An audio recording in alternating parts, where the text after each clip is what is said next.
Live? All right, thank you.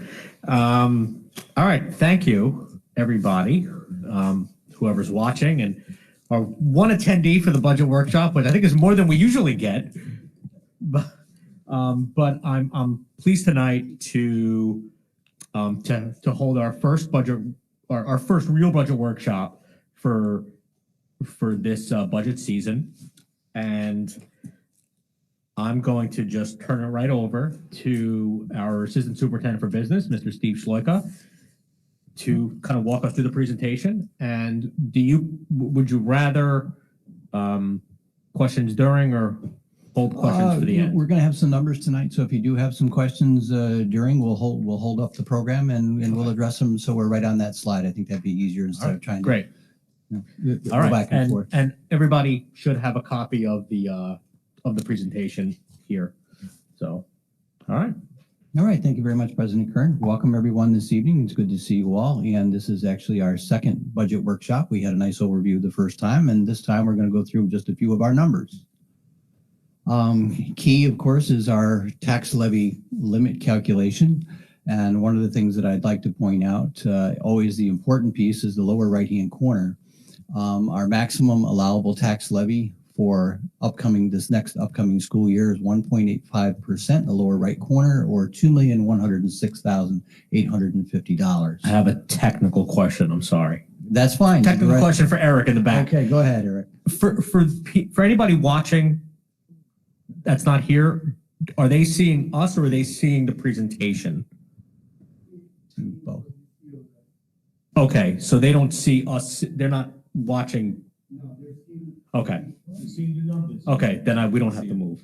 Okay. Right. Okay. Perfect. Thank you. Okay. All right.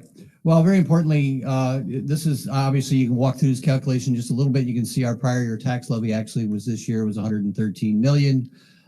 We go through, we add and subtract our pilots and some adjustments here. And our adjustments basically are what we do in construction projects. Those are what you see in exemptions where it says debt service minus building aid as well. That's what you see there. And when we come on down to our 22-23 exemptions, we have about $3.5 million in exemptions for next fiscal year. And again, I'll reiterate 1.85%, or we could raise the tax levy $2.1 million approximately. Moving on to our next slide. This is our appropriations budget. This is what we plan on spending our money on. And this is what we call our rollover budget right now. If you're used to doing the budget with me, this is basically right now, hopefully our all-encompassing budget. And if you will, just give me 1 second. I'm going to get my neat little pen out here, I think. I think I will. No, maybe I won't. Yeah, there it goes. I'll get my pen out. And you'll notice we're proposing right now approximately $150.7 million budget for next year. A few of the items that I will point out in our budget that are highlighted in blue on the right-hand side are these three items.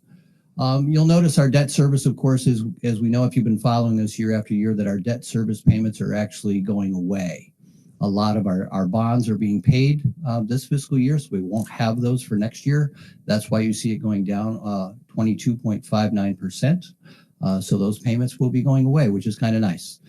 Our transportation, I'll explain that one too. You'll notice 16.4% increase. And you go, oh my goodness, how's that possible? Well, we have an RFP that's already on the street. That's a request for proposal. We are bidding our transportation for our next school year. So what we did is we took a look at what other school districts have encompassed in their bids and what they've received and what their increases have been. So that's what we took into account there. We have 2 or 3 other school districts that have bid in the last few years. So one was a little higher, one was a little lower. So we took an educated guess on what we think that's going to be. March 3rd, we will be opening up the RFP responses. and we'll be logging in those dollar figures, and we hope we're very, very close. As I always tell all of you when we walk through this budget here in this rollover budget, again, these numbers are not cut in stone. These are always a work in progress right up until the last day, until we know the revenue side from what the legislature is going to do, etc. The other item there, other item on the bottom, you'll notice at 14.4%, that's other/BOCES. Some of those other items are things like insurance, legal, textbooks, refunds of taxes, the special education extended school year things are in there, consultants, state aid, software, entry fees, auditing, postage, et cetera, et cetera, et cetera. I have a list here of about 15 items. So that's what's included in that other/BOCES. And that's why you see that 14.4% going up, because some of those items are going up. So that's where we are there. All right. So if you have any questions on anything else, I'll take it. So while we're on this slide, two questions. Well, then it would be really about transportation and the other BOCES. Clearly, the transportation budget continues to increase year after year after year. This is nothing new for our district. We've seen it, every year we do a budget. And I guess these are follow-ups for the next workshop. I would be curious to know how many routes we have during this school year for 21-22, and how many proposed routes we have for 22-23, and how many schools in total do we transport to 21-22 versus proposed 22-23. With the other BOCES, I know you have a list of items that fit into that category. Are there any in particular that are really driving that number? Like, is there any one or two that are really driving that 14%, or is it? No, I wouldn't say there's. It's basically services for students with BOCES, no doubt about it, because BOCES obviously they're having a very difficult time. Obviously, with the consumer price index obviously being now over 7+%, they always try to stay within a 2 to 3% increase. It's very, very difficult, and we do have more students going to more programs as well. And as far as your transportation question, absolutely, in our next presentations, you'll see some short presentations from transportation, from our facilities folks as well, to always let you know where we've been, where we are, and where we're headed. Great, thank you. Any other questions while we're on this slide? Anybody before we move on? Okay. All right. Yeah, I believe you've seen this before from the last presentation, but again, I'll point out to everyone in the lower right-hand corner what we're interested in is that's our net change year over year in the governor's proposed budget, and we have a very nice foundation aid increase, as you can see, a little over $4 million there from foundation aid, and I will also, if I might just draw a line right here, because foundation aid is based on a formula, as I mentioned in another meeting. It's about 26 pages long, so I won't try to explain it. But from there down, everything is what we call expense-driven aids. So we have to spend that money in order to receive the revenue back in the next school year. So all those are based on estimates that have been performed for us and given to the state of New York as well internally. So I'll point out the BOCES aid number. You see it looks very large, and I will point out because our estimates were actually a lot lower year over year due to things like not purchasing so much in hardware, because obviously during our COVID months, we were buying hardware for kids so we could do virtual learning from home. And we were also upgrading classrooms so teachers could be here to do that virtual learning for those kids at home. So that's why you see that actual 3.1 go down now to about 1.8. That number obviously is also a fluid number. It's not cut in stone because, again, we're still purchasing from now to the end of the school year, which will drive our BOCES aid for next school year. So, again, what we've given them so far is an estimate. So if something happens where we may buy more hardware for some reason or another service from them, that number would also escalate as well. And our BOCE aid, by the way, is about 50 cents on the dollar. So every dollar we spend, we get 50 cents in aid back the next year. Okay. Excess cost aid, things like that, private excess cost aid, that's special education, high tax aid, about everyone in Rockland County, every school district gets, because the taxes are high relative to the rest of the state around New York State. So we get that aid as well. Hardware and tech aid, again, that's a simple formula, and that's what Air Coronado receives to buy our hardware. And it's not a lot of money, as you can see. It's actually really low. Software, library, and textbook aid, not too bad, but again, it's on a per student basis. And luckily, we can manipulate. When I say manipulate, I mean move around, so we can spend anything we want on software, library, textbook aid, hardware, and technology. We can move those two numbers around. So if we need to spend more than 55.7 in that category, we can by moving it from software, library, and textbook aid. And transportation aid, as you see, actually has gone up almost $500,000, as you see. And again, that's also driven by our expenditures. And those are our actual expenditures, as you see, and our proposed, it's our actual aid and our proposed aid by the governor based on the estimates that we've put in so far. So again, net change about $3.6 million in lower right corner. These are our revenue items. Again, I'll go through these just one at a time very quickly. Plan balance, that's something that we actually use to keep ourselves afloat during the summer. That's our cash flow for the summer that we use to pay things like debt service, because we don't receive basically any aid or tax dollars in the summer. You know, your tax bills come out in September. That's when our tax dollars start to flow in. Also, our state aid, believe it or not, doesn't come in until the end of September, early October. The first checks start to come in. So all summer, basically, we run and still run payroll on basically what we have left in the savings account, if you will. So that helps us get through our summer months. Health services are services that we charge other districts for. Interest on investments, I think, is pretty self-explanatory. Unclassified revenues, those are things that we receive. I'll give you a specific list later, but those are like refunds and things like that we would actually receive. State aid, as you can see, I mentioned about a little over $4 million increase. That's our foundation aid to $4.5 million. Building aid, you can see increasing slightly. Our BOCES aid, as we said, going down. Use of reserves and debt service, we've actually put in there as well. And you can see a proposed tax levy at this point, we would need to go up about 1.2% or $1.3 million. And on the second slide that I showed you this evening, you'll note that number of about 1.8, or that we could actually go up, and we're not. We're looking at about 1.3 at this moment. And again, these are our rollover numbers. These are our rough draft numbers. And what we do from here, just so everyone knows, is now Dr. Gunderson gets involved with the administrators again, and our principals, and myself.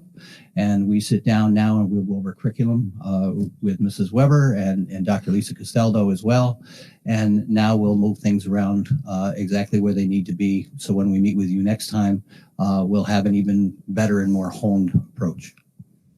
I just have a quick question. Certainly. On the use of reserves for debt service, that number is proposed to be a lot higher than it was for this year. Mm-hmm. And that has to do with the amount of debt, as you showed in, mm-hmm. Maybe 3 or 4 slides ago, mm-hmm. going down. So we have, mm-hmm. and correct me if I'm wrong, we have set reserves to pay our debt. Correct. Since our debt is declining, we have these reserves that have been set aside that need to be consumed. So that's what we're absolutely. Is that and we've been actually accurate? That's a very accurate statement. Okay. And we've been very fortunate the last few years. And again, if there's a silver lining to the COVID and virtual learning, is a lot of our expenses were reduced, if not just in transportation alone. So the last few years we haven't had to use that reserve. The last few years, we always propose using that debt service reserve, but we haven't needed to. So that's why you're basically looking at almost 1.5 years or 2 years worth in that 1.539 number, because we need to use that reserve, because soon we won't have any debt. We'll have a reserve. So yes, absolutely. Your statement is very, very accurate. Thank you. Yeah. All right, and just a few other things to note. Health insurance increased. Our health insurance increases run from January through December. That's the year of our health insurance runs. So actually, this January we received a 12% increase. The dark side of the cloud, if you will, to COVID, and some other things, I'm sure. But that was the increase that we received. So that's the increase that we budget. And again, we do our best guess because again, next January we'll be halfway through our budget again, like we are now.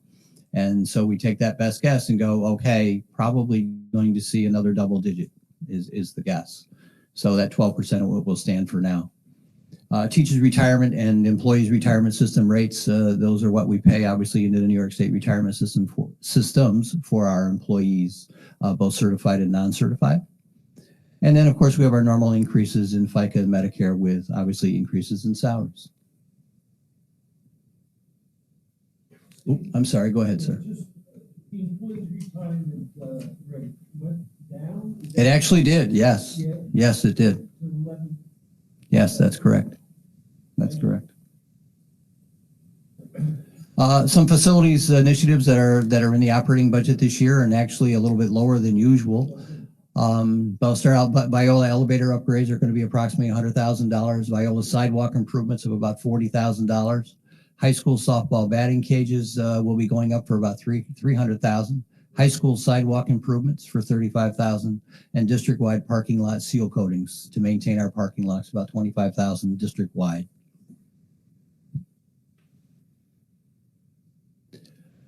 Some of the other things that we're doing, I'll show you this.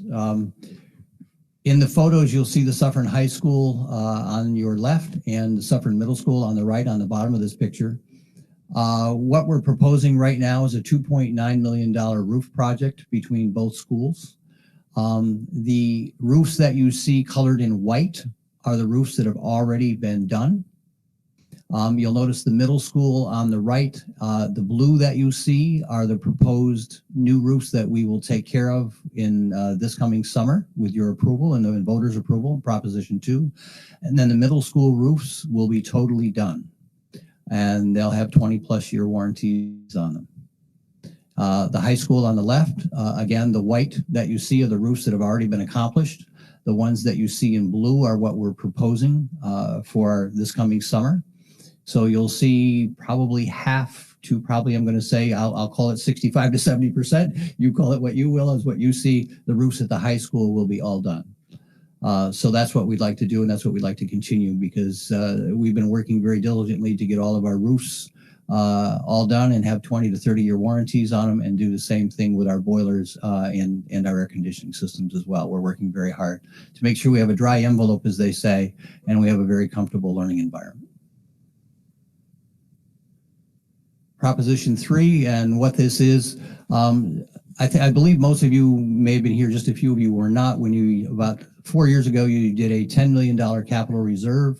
And what this was any extra monies that we had left over in the budget that we saw fit, we funded this reserve to do capital repairs. Now, that reserve at the end of this school year will be fully funded and fully spent with the use of those reserves for those roofs as well.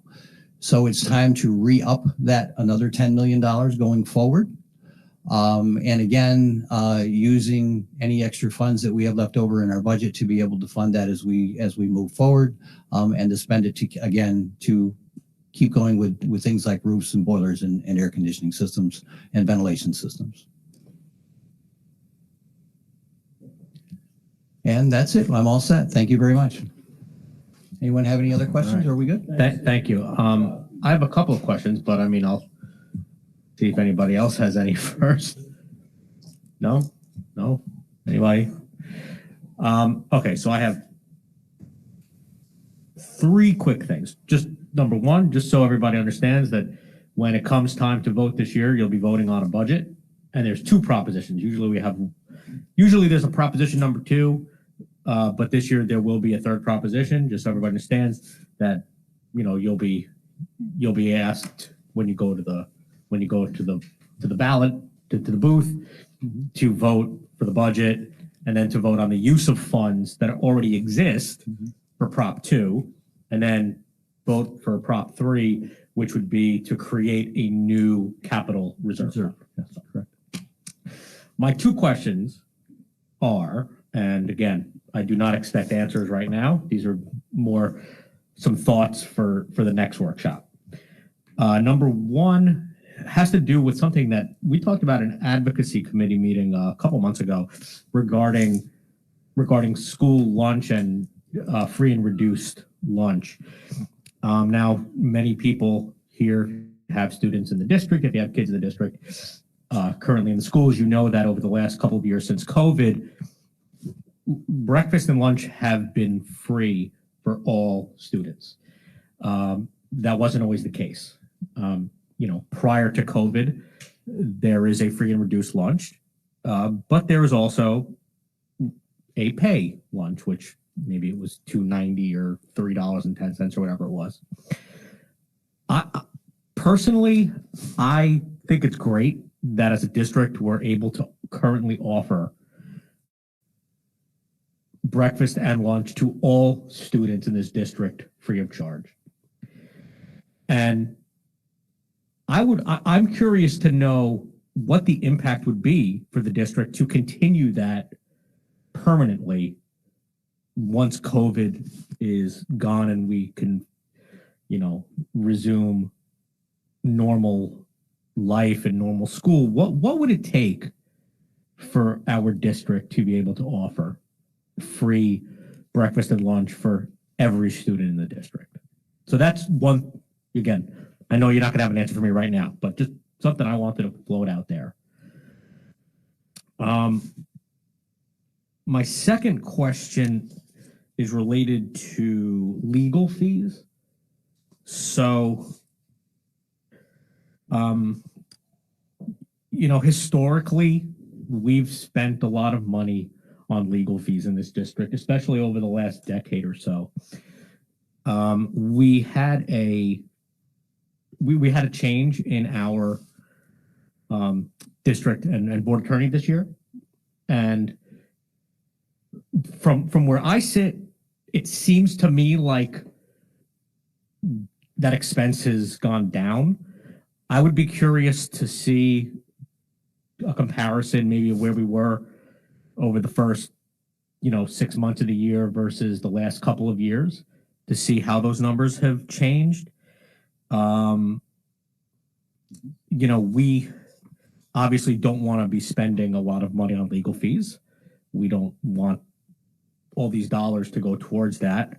But things like FOIL requests they do cost money. I know that we've spent over $15,000 just to fulfill FOIL requests over, just between July and December of 21. So, that's just one piece, but I would like to just sort of see if we're doing a good job and if we've been able to reduce that spend overall. So those are the only things I had. So, all right. All right. Thank you very much. I'll provide those to you. All right. And everybody else is good? All right.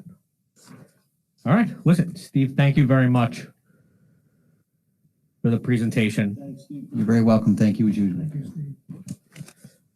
All right. So moving along, we're going to then reconvene the regular meeting of the Suffern Central Board of Education for February 15th, 2022. Let the record reflect all board members are present. The time is 7:38. Please rise for the pledge.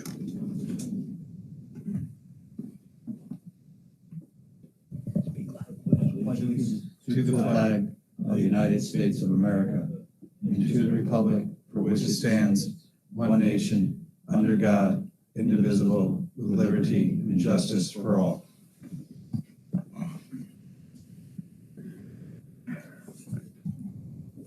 Thank you. 1.08 is a notice of public hearing for the amended code of conduct. Yes? There's a couple Oh, of seats up sorry. there, for those that are standing. If you want, there's 3 seats right in the front row, or there's 5 seats. 5 seats. See, no, Okay. All right. nobody likes to sit in the front. Rather, Sorry. I think I'd rather stand than sit in the front also. Oh, there's Travis. All right. 1.08 is the notice of public hearing on the amended code of conduct. Just an opportunity for any comment on the code of conduct. Okay. 1.09 student report.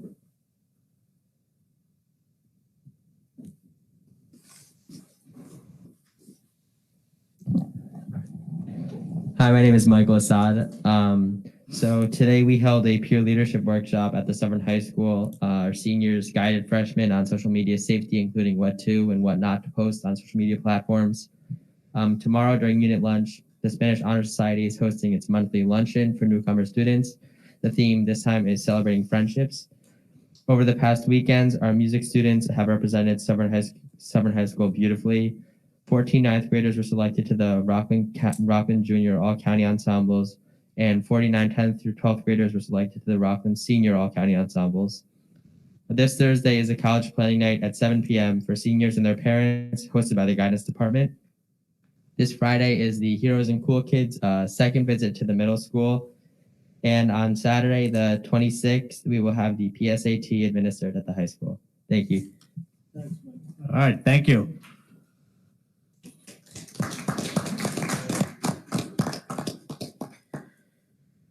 Uh, 1.10 minutes of the regular meeting of February 1st, 2022. Do I have a motion? Mr. Donnelly? Or Frazier? Louis? There a second? Second. Mr. Shapiro? All those in favor signify by saying aye. Aye. Aye. All those against? Any abstentions? All right. Superintendent comments? Fantastic. Thank you so much, everybody. I want to start off with some great news about a colleague of ours at RP Connor. Linda Brennan was we're very proud of her as the recipient of the Presidential Award for Excellence in Math and Science Teaching. This is a long time coming for her. She has been a tremendous asset to the students here in the Suffern Central School District, her individual students at RP Connor, and has been a great contributor not only regionally, but also nationally with regards to moving math instruction further along for all students. I could see just from the interactions I had with the students that she works with on a daily basis, just the excitement that she creates for her students in her math classes and the activities that she creates at RP Connor. We are incredibly proud of Linda, and we look forward to celebrating and recognizing her here at a future board meeting, which is almost as good as the upcoming visit that she is expected to have at the White House in the coming months. This is a close second to that experience for her, but I know that she will value it tremendously coming here to a board meeting and being recognized by all of us. We're really proud of her and excited about what she has accomplished and what this means for all of us. The Reach Foundation, you're going to be hearing more and more about the Reach Foundation, which in my first 6 months or so here in Suffern Central, I am recognizing more and more the positive impact that they have on teaching and learning here in our district as well. They are going to be hosting their Pi Day run, as well as a color run, which is going to be new for everybody at Suffern High School in the middle of March. So more information on that to come, including in the Suffern Scoop. I think we're going to be highlighting that as well. I'm very proud to say that with Ms. Weber's help, we are going to be increasing our resources for our Family Resource Center. So the staffing there is going to be increasing so that we can have a presence in all 5 of our elementary schools. It's really going to have, again, a positive impact on making sure that we as a school community are doing what we can to help provide resources, give support, a little bit encouragement to the families in the Suffern Central School District who need that little bit of extra support. So I'm really happy to see that that initiative is coming to fruition and is going to positively impact our students and the families. And then, of course, as March is so quickly coming, I can't believe I'm actually saying March is just around the corner here. but March is coming up soon, and we are going to have even more in-person events than what we've had so far this year. It's nice to see that this latest wave is really on the downward trend. So I just attended the high school orientation program for parents, which was really nice. Nice to see parents back in the building. Obviously, we've seen parents at the high school and middle school for concerts. Come springtime, we will have elementary school concerts as well, curriculum nights. We will see more people in our elementary, middle, and high schools, and it's really a nice welcome thing to see happening here. So springtime is almost upon us, and hopefully that brings a lot of good news and excitement. Thus concludes my superintendent's report. All right. Excellent. Thank you very much. I mean, I just want to say just congratulations to Ms. Brennan. I mean, that's just amazing. And I would think coming to Hilburn is just as cool as going to the White House. I mean, we're all a lot of fun. I mean, so. Okay. But really, it is pretty amazing to have somebody in our district have that kind of achievement. So congratulations. Public participation. This is the first segment, which would be for action items only.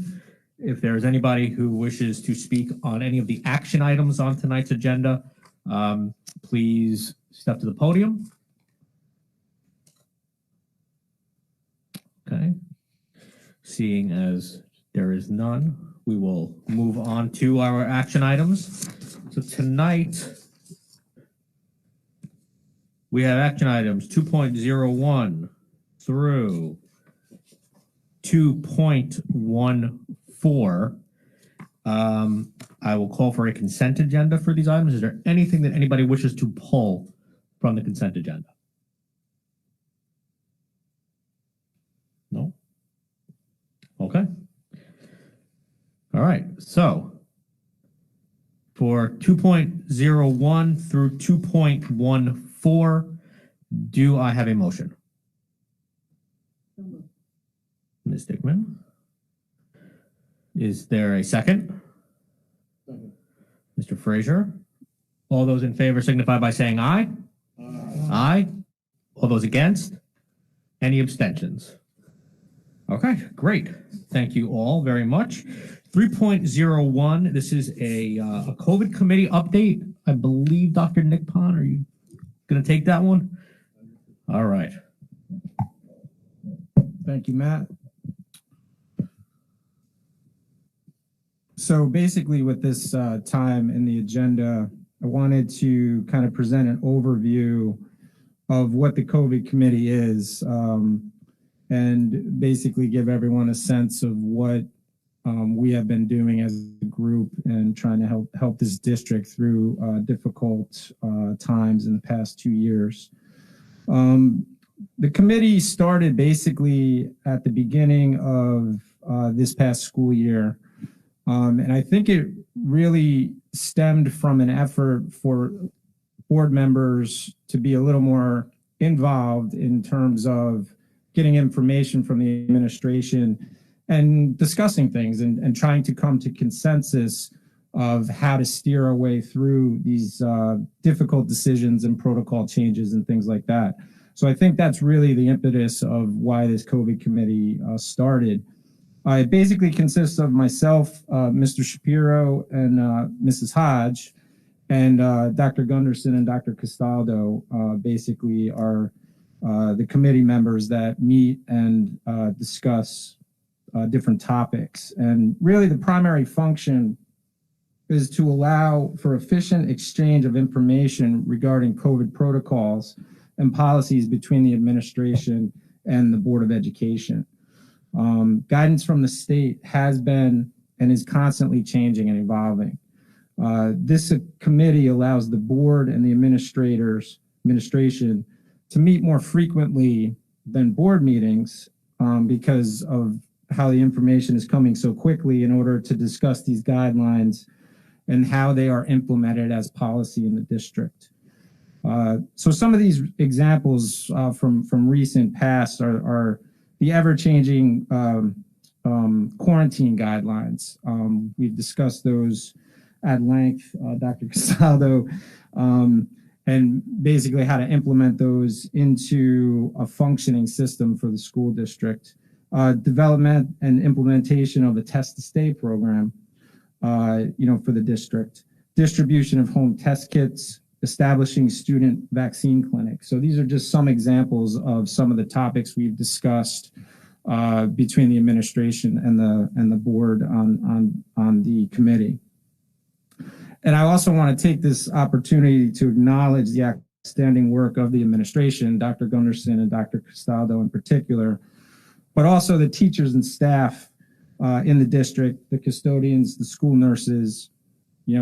We talk about the policies, we talk about how to implement them, but those are the people that actually do it. And I think it's really been astounding to see how everyone in the district has really come together to basically try to keep us open and keep the kids in person. And I think, from that standpoint, I think it's been, a very successful year to keep kids in the school.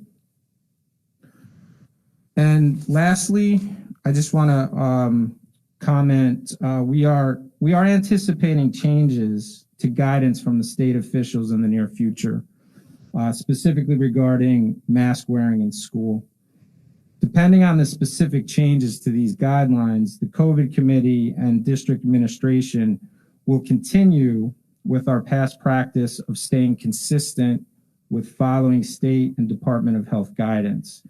So hopefully there'll be some improvement, some changes, specifically in the mask wearing, where if it does become optional, the likelihood is, based on COVID committee recommendations and administrative recommendations, that the district will be following that.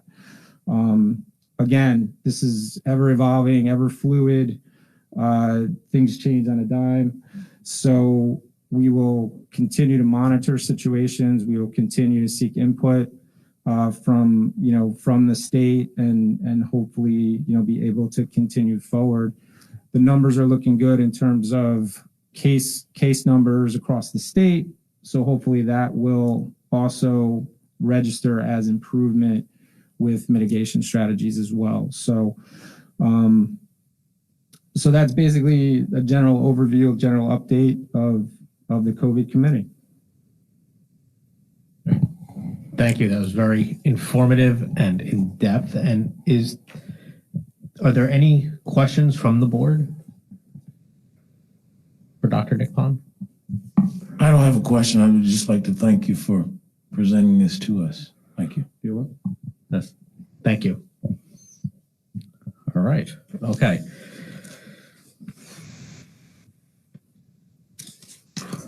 Uh, 6.01 board member comments. Are there any board members wish to make any comments at this time? No. All right. All right. Public participation. This is the second portion of public participation. This will be for any district-related business. If you would like to speak on district business, please step to the podium.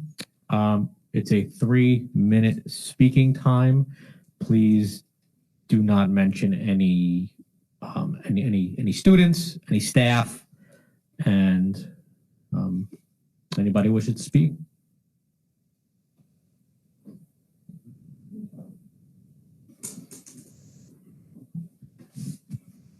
Is it on? Okay, I was nervous.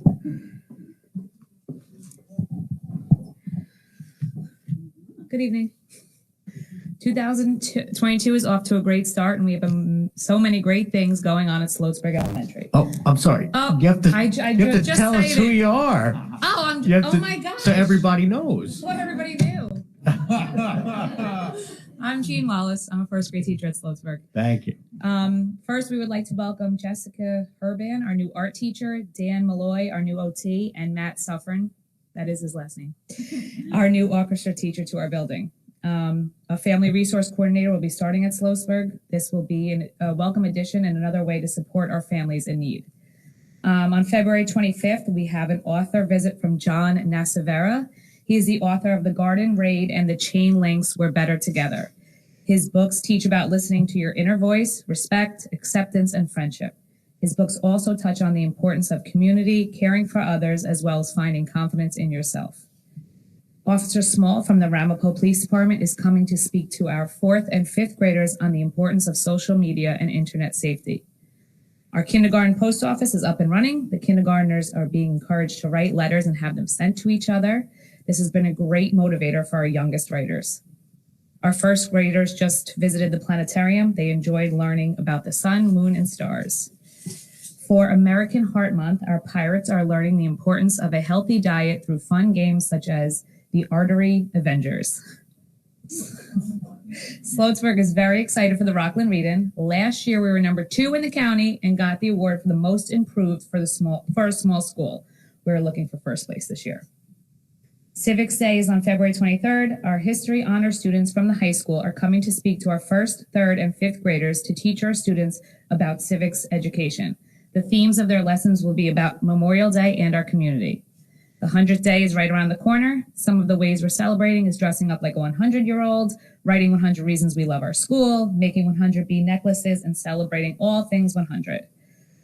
February 22nd is 2022, and it's on a Tuesday. This will not happen for another 1,000 years. Our school is gearing up for double the fun all day long. Our staff is getting in on the fun by sharing pictures of themselves when they were 2, and this way their students can guess which 2-year-old is their teacher. We would also like to give a special thank you to our PTA who organized a mini golf course for our students to enjoy tomorrow on International Day of Play. Thank you. Thank you.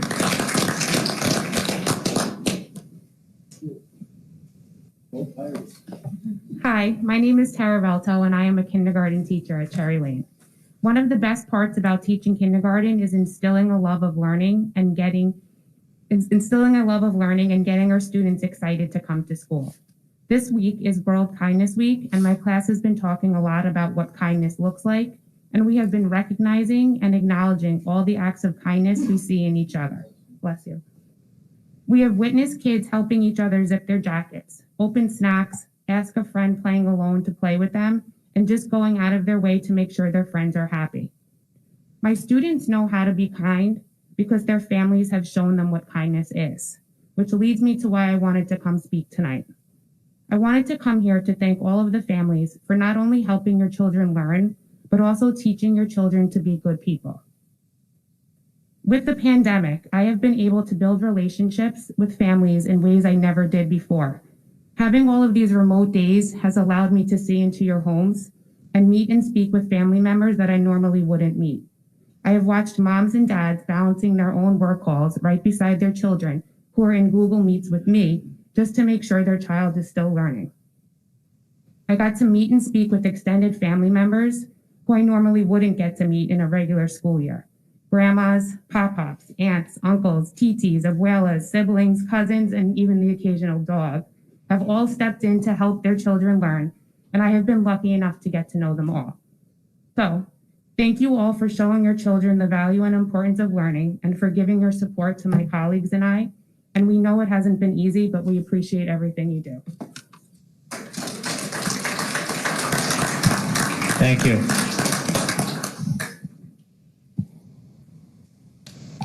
Hello, I'm Carol Lawler. I am at Montebello. I teach the kindergarten, 1st grade therapeutic classroom. So I'm speaking on behalf of everybody from Montebello.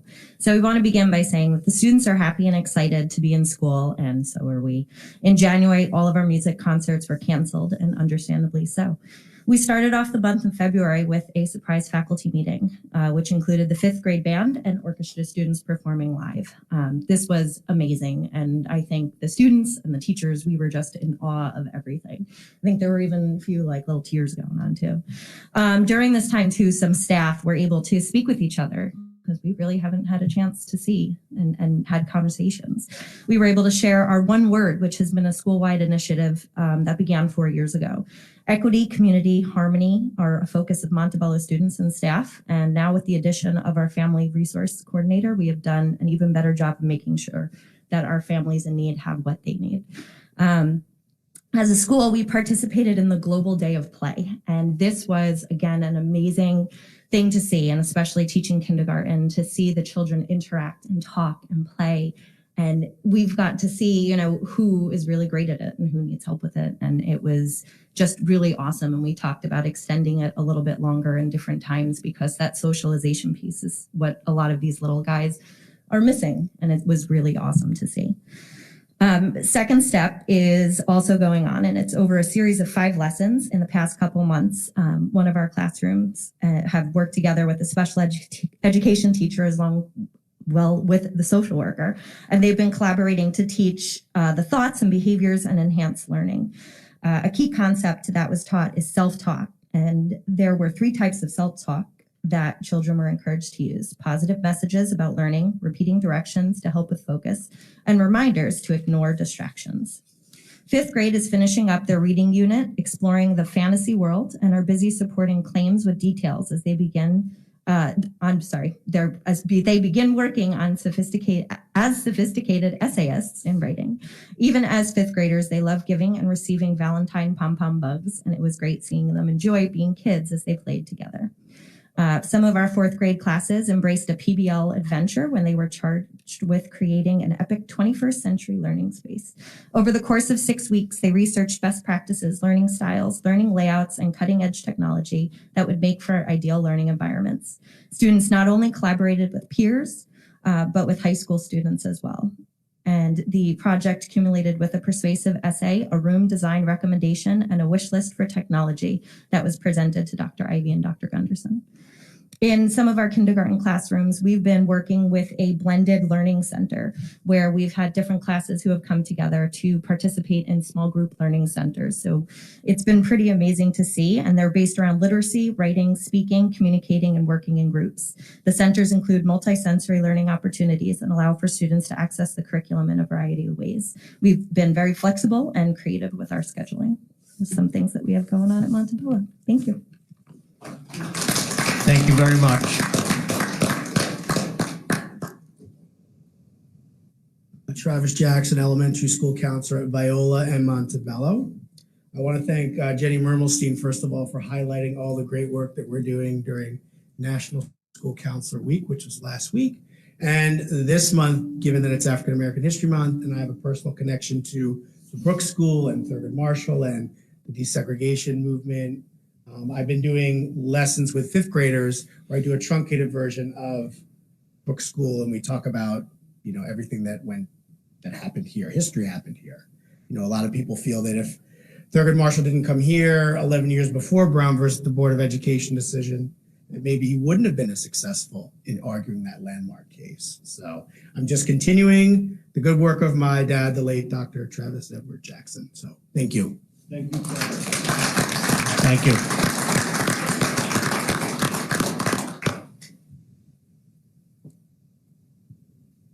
Any other speakers?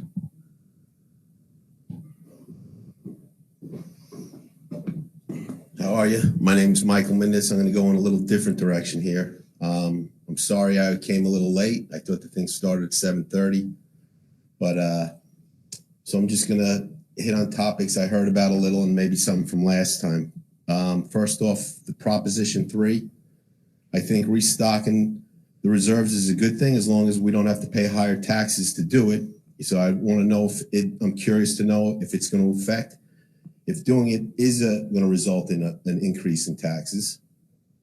And, the other thing with the school lunches and breakfasts that you said should be free, you'd like it to be free, but come on, nothing's free in this world. And, we could still, you could do it cheap. You could do it really cheap, 50 cents an item. I mean, there's always a cost.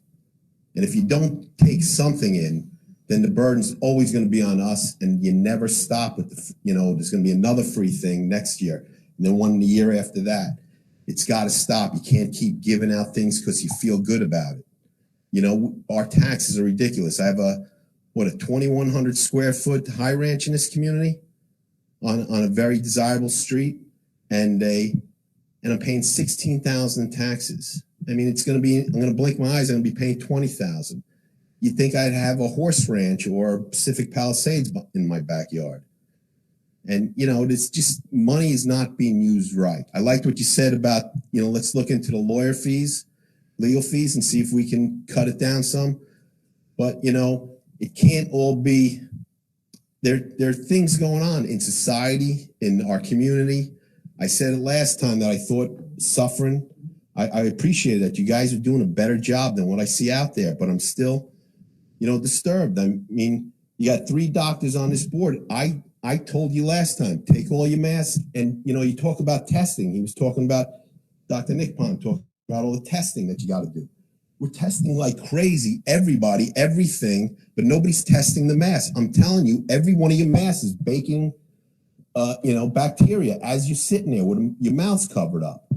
It's not healthy. I don't have to tell you. Everybody knows there's nothing good about not breathing fresh air. We're supposed to breathe fresh air, not cover our faces. And we're supposed to deal with germs and bacteria. It's the way it's always been in this world. It's always going to be. You can't force things on people. And when, I know you're trying hard to do things to keep the kids in school, and I like that, and you should keep doing that. But you can't give in to nincompoops in Albany's guidelines. It's like he said before, Dr. Nick Pond said, they're always changing, always evolving. They're always changing and evolving because those people don't know what they're doing. They just don't know. And they're doing things for political reasons, not the best interests of the kids or even the people in the community or the teachers. I speak to my kids and their friends, and I ask them all the time what is being said about, masks and things, and every one of them wants it, the mask gone. They say the teachers want it gone, the students want it gone. They're constantly pulling them down and getting yelled at for putting them back up. I mean, I'd like to ask Michael, who spoke on behalf of the students, if he's still here. Who is the student that spoke? He left? Yeah, I think he left. Do we have any students here? None? Well, I'm sure, you speak to your own kids. They don't like it. I'm sure you people don't like it. It's insane. This is just insane, masking us. There's no real reason. There's no mask that could stop a bacteria or anything from getting through. And it doesn't only go in your mouth and nose. It'll go through any part of your skin or your eyes. You guys know that as doctors. And you don't even have to be doctors to know that stuff. We got to start we got to breathe fresh air.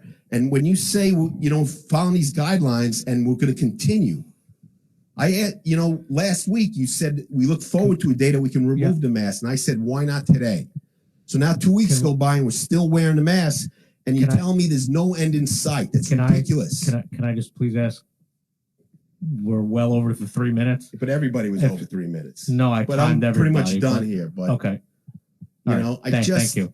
I'm curious. I want answers, not to come up and talk, and that's it. And it goes nowhere. Okay. Thank you. Thank you. Thank you.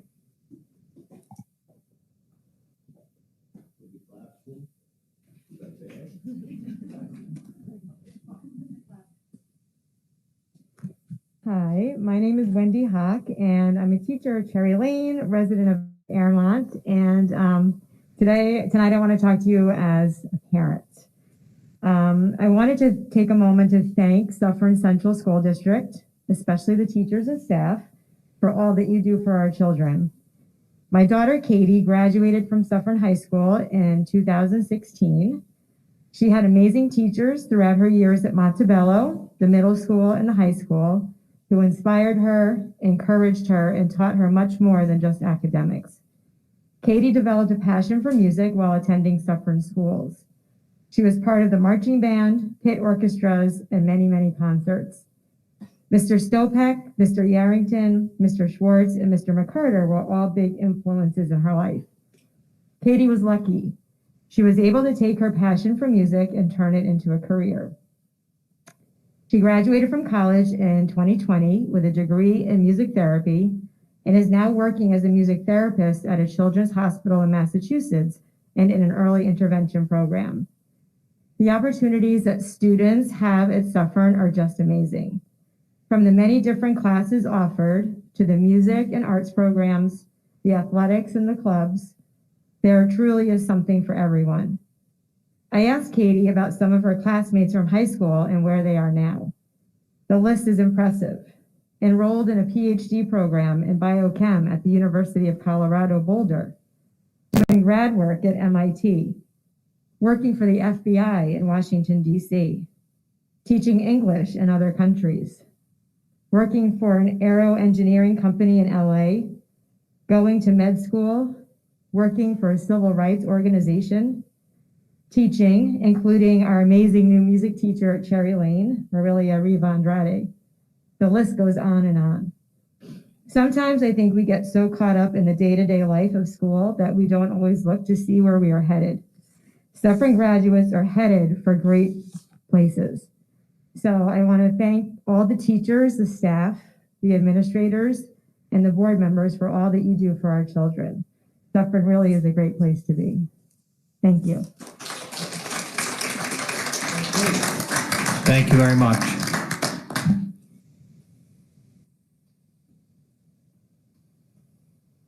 Any other speakers?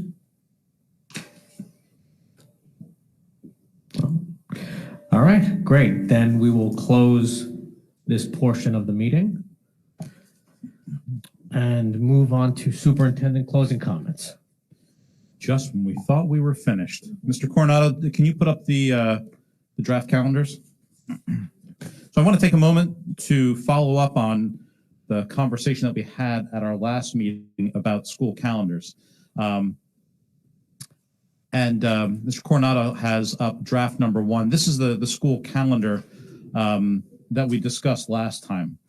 It essentially incorporates 3 built-in snow days for a total of 183 student days, of which if we don't use any snow days, we would receive those back around the Memorial Day weekend.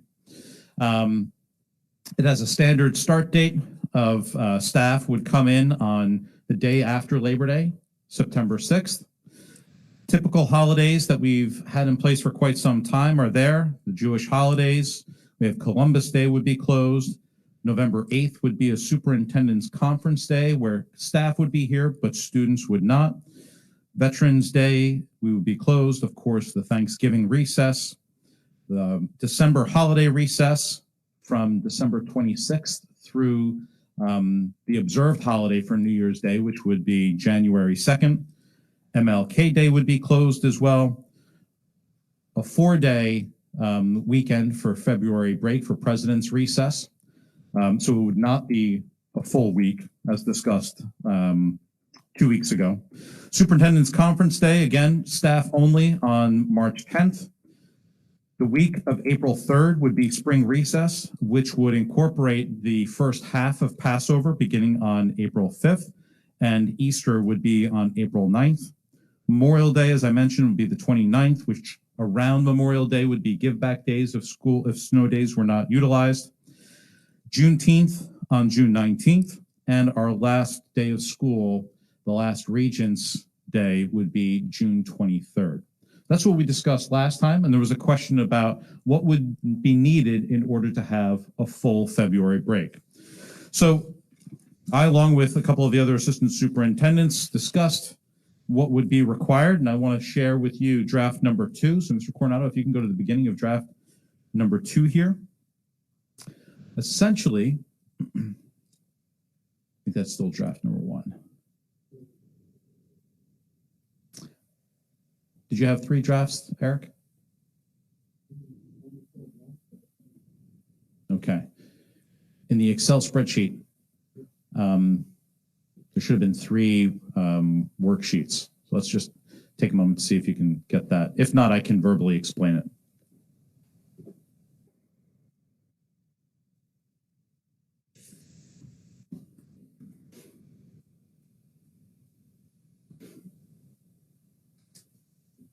Yep, no worries.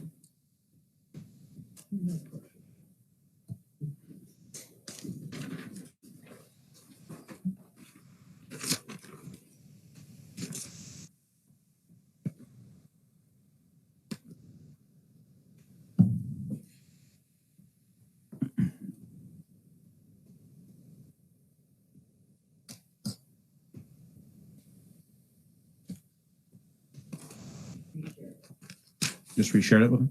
Okay.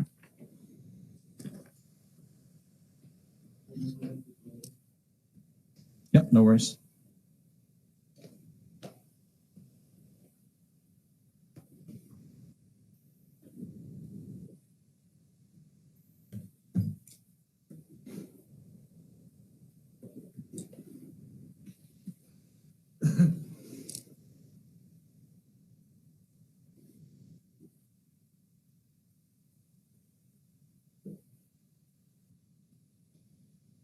Oh, that's great.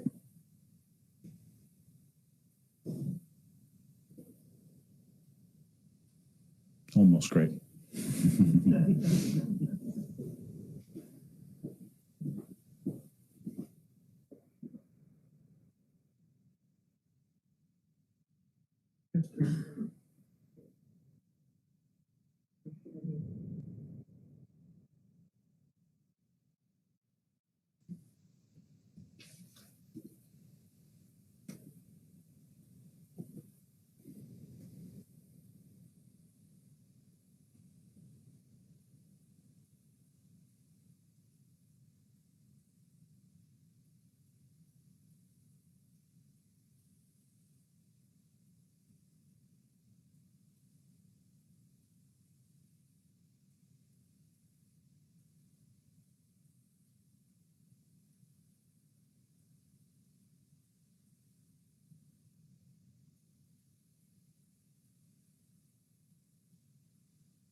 Well done. Thank you very much. All right. So I believe that's draft 2. And overall, in order to get a full day, a full week for February break, we, in this draft here, and I have another draft to talk about as well, it would cause us to begin the school year several days earlier, namely 3 days earlier, shifting us to an August 31st first day for staff. First day for students would be September 1st, followed by the 2nd. Then Labor Day, we would have off for a 3-day weekend. You can see the same calendar is reflective throughout this entire draft that I talked about earlier. The only real difference is that by starting 3 days earlier, we are able to have a full February break. The third option reverts back to a model of what we did this year, which is no built-in snow days. The problem with no built-in snow days is that next year, the state of New York may not allow us to utilize remote days for inclement weather days. So that's an accommodation that the state has made for this year. There's no guarantee, and there's a lot of question as to whether or not the state would allow that to continue next year. So for an inclement weather day, we would have to close the schools down, and therefore we would have to eat into vacations in order to make up those days.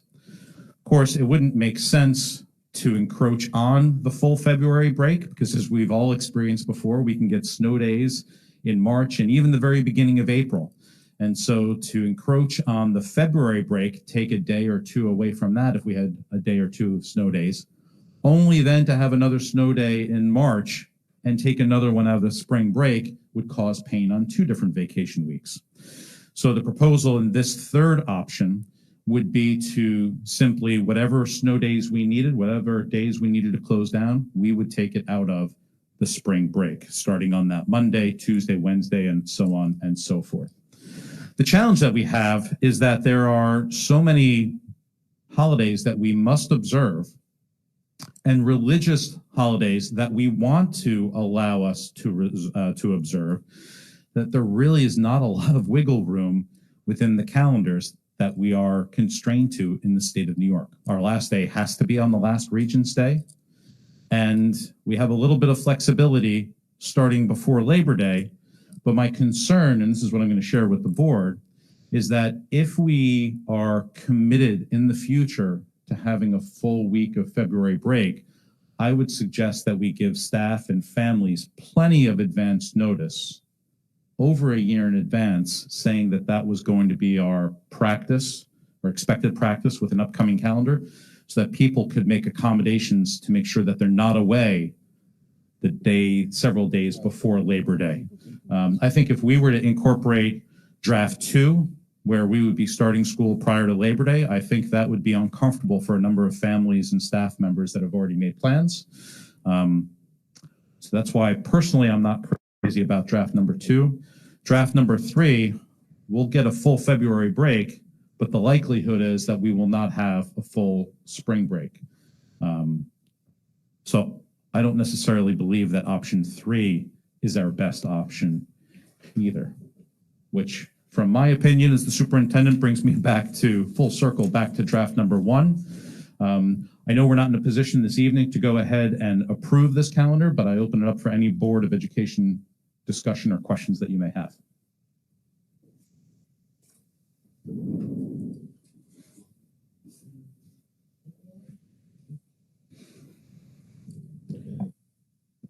Okay. I mean, I tend to agree. I think that the different drafts that you presented each have their own challenges, especially coming back before Labor Day. I see that as problematic for a lot of the community. I think that that'd be very bad, uncomfortable, difficult, whatever word we want to use. But your point's well taken. We are sort of locked into a lot of the days that we're closed. You know, we're closed because we have to be. And we were talking about this before the meeting. For those of us that are, you know, that were in school 30 years ago, 35 years ago, you know, whatever it is. More, please. You know, a few hundred years ago,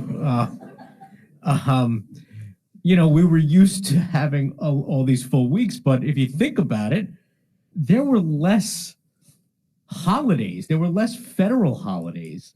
There was just more availability to have those full weeks off. And it's just different. It's just different these days. And I think it's going to be, I think it'll be very difficult to accommodate those two drafts, especially considering how we're trying to pivot back to having the built-in snow days now. So I agree. I tend to agree. I think draft 1 is probably the best way to go. I recognize that. I'm sorry. I recognize starting school in August. A lot of people already, I know they take the last 2 weeks of August going into Labor Day. So I could see that definitely being a challenge this year, you know, people having to make arrangements. But as you said, Dr. Gunderson, maybe going forward, if they really want the week in February, maybe we could consider that in the future. And I know it wouldn't be next year, but people would have to recognize that they're not getting the last week of August that school would start. So, excuse me? You shouldn't recognize that. This county's never had any school year that started prior to Labor Day. Why start now? I appreciate the difficulty of squeezing all these days, but we've always had sometimes full spring break, sometimes not. But we've never started before Labor Day. Let's not start now. No, I'm done. I'm done. I just made my point that if, you know, we'd be upsetting the apple cart. Okay. Okay. I thought I saw. Did you have something? I agree. I think that it's tricky. I don't think there's ever going to be an opportunity to make every family happy. I think starting that early will also affect fall sports. I think we'll have to even start possibly earlier in that case. And I think a lot of families plan their summer vacations around that as well. So I think you're going to have families that prefer to have school starting first day of September and families that'll prefer the other. But that really wasn't my point. My point was, I think it's really important that you're presenting this and that the community understands the thought process and the fact that you put a lot of time and effort into making the appropriate determination, and that the community understands that it's not a flippant decision. So I appreciate you sharing this all.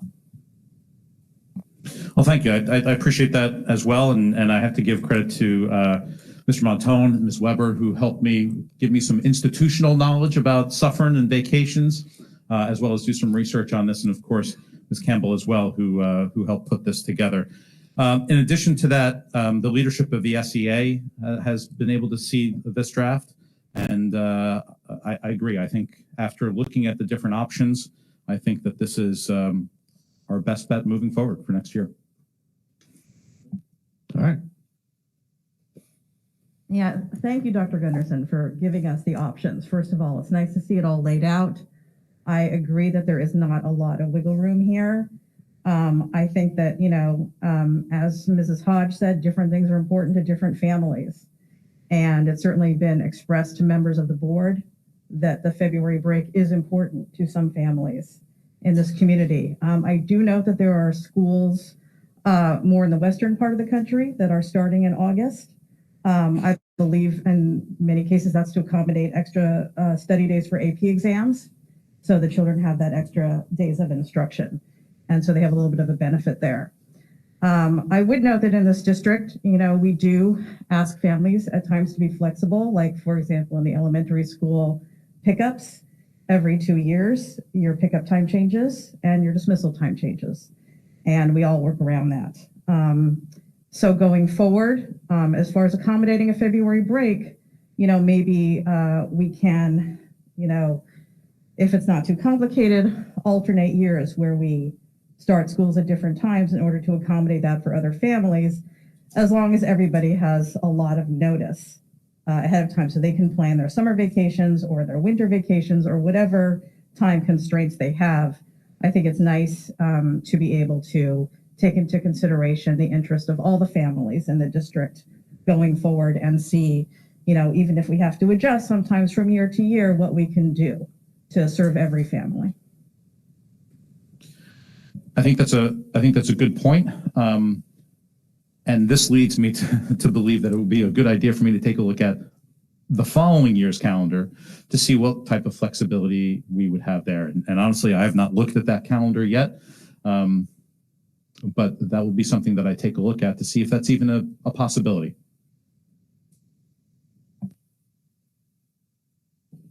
Okay.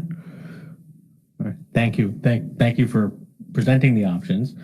Thank you to my colleagues for your opinions and for reviewing all these different options. Did you have any other comments? No? All right. Then we will conclude this meeting of the Board of Education. Just a quick note before we adjourn,